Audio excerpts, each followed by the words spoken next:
The latest. Thank you for love and support. I appreciate you all. A very great king asked a very amazing question that even we, the grown-ups, don't even think about it. This is an ancestor who reincarnated, because the things that this little boy can say and the way he thinks, the knowledge that he has, nobody will tell you that it is one of the greatest ancestors who came back to life just to educate us. According to this great young man, he has a very simple question for AU. African Union, every year they go to meet in their summit. That if he has a chance to be there, just want to know what they have been discussing for all these years. What have they been talking about? That Africa will still have countries that are fighting among themselves. What at all are they been talking about? This is a question that even a little boy about 10 years have to ask the leaders who parade themselves that they are leaders. No wonder when they go to Donald Trump, he will just be treating them, shouting at them anyhow. And when they are to take pictures, he makes them to stand, and then he will not sit there and cross his hands. We have a very long way to go. The same things these people discuss every year waste our money. There's not our money, because they said about 70% of whatever that they do is funded. It's funded by their masters. So at least 30% is from Africa. What they have always been saying, what they want to do, the goals they've set for these years that they always go there to talk about.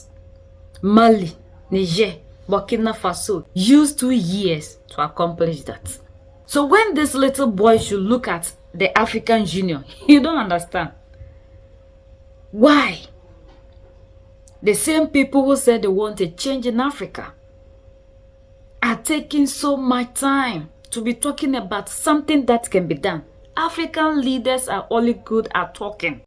When I get a chance to attend the AU summit, which sits in Ethiopia, I have only one question to ask the members who have been sitting there before. What question? What have you been discussing for so long? What have you been talking about for so long? To the extent that some African countries are still fighting each other up to now. Yes, what have they been talking? Or discussing? Yes. I don't blame the African leaders and chiefs. So whom to blame? A man, King Leopold II, suggested for a meeting, and it was chaired by Chancellor Otto von Bismarck. I blame the Berlin Conference. Why? Because they peacefully, if now the European countries had not went to the Berlin Conference, they would have still been fighting until now. Okay. For African countries, but they would never get Africa. And even by that time, in that space left, African leaders would get time for development. So by the time they had reached here, we would defeat them. Okay. But the Berlin Conference made everything. Made everything worse. Yes. Whom to blame now? Exactly. The people who chaired the Berlin Conference. Okay. Yes. People rob and go scot-free, nothing happens. That's democracy for us. And that is the reason to which our leaders love this system. Even the people who gave us democracy are not practicing it. There's no democratic leader in this world. There is no democratic leader in this world. Not Trump. Not Macron. Nobody. The same people that are forcing democracy on us are not democratic. Why? If these people are democratic, they wouldn't be forcing Africans to accept things that we don't even want. Look at the Trumu they were forcing us to accept. If you don't do it, we'll sanction you.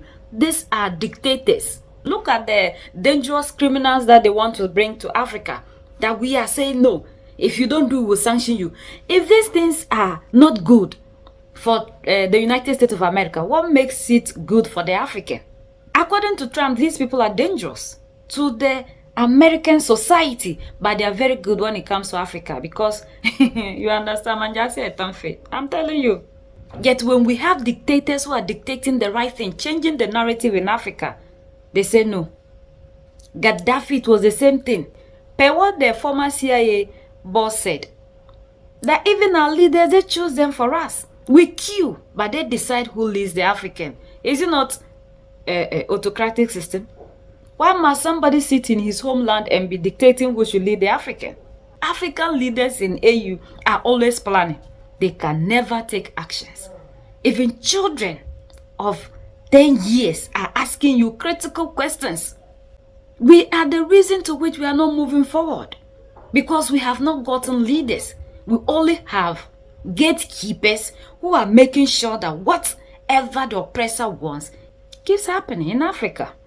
So these people regulate us anyhow, as if we don't have the right to determine what is right for us.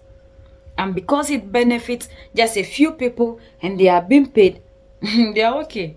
How can you go and give your gold, diamond, silver to somebody and take ink and paper that they can easily print? And it is we the youth that have given these people the opportunity to be doing that to us. Because even the youth will still go ahead defending the same people that are causing them harm and their generations to come. But they don't know. All they think is, I love the party, I love the leader. And who will suffer? These same people you love, when they get positions, they are brothers, family and friends. It is our responsibility to rise up and fight. Think about the country and your future and not party. African Union can never do anything if we keep watching them and we don't take action. This organization, what we are seeing today is better. In the next 10 years, I wonder what we'll be doing here. If we'll even have the place we call Africa, like land, to stay here. They are allowing other foreigners to come into the continent, acquiring land. And the youth are watching. Assimi Goita told us a very simple thing. We, the youth, are the only ones that can make Africa better. It's better we stop entertaining ourselves with things that are not necessary and be abreast with what is happening in the world. We are the only ones that can set ourselves free. United we stand, divided we fall, and united we keep standing forever and ever.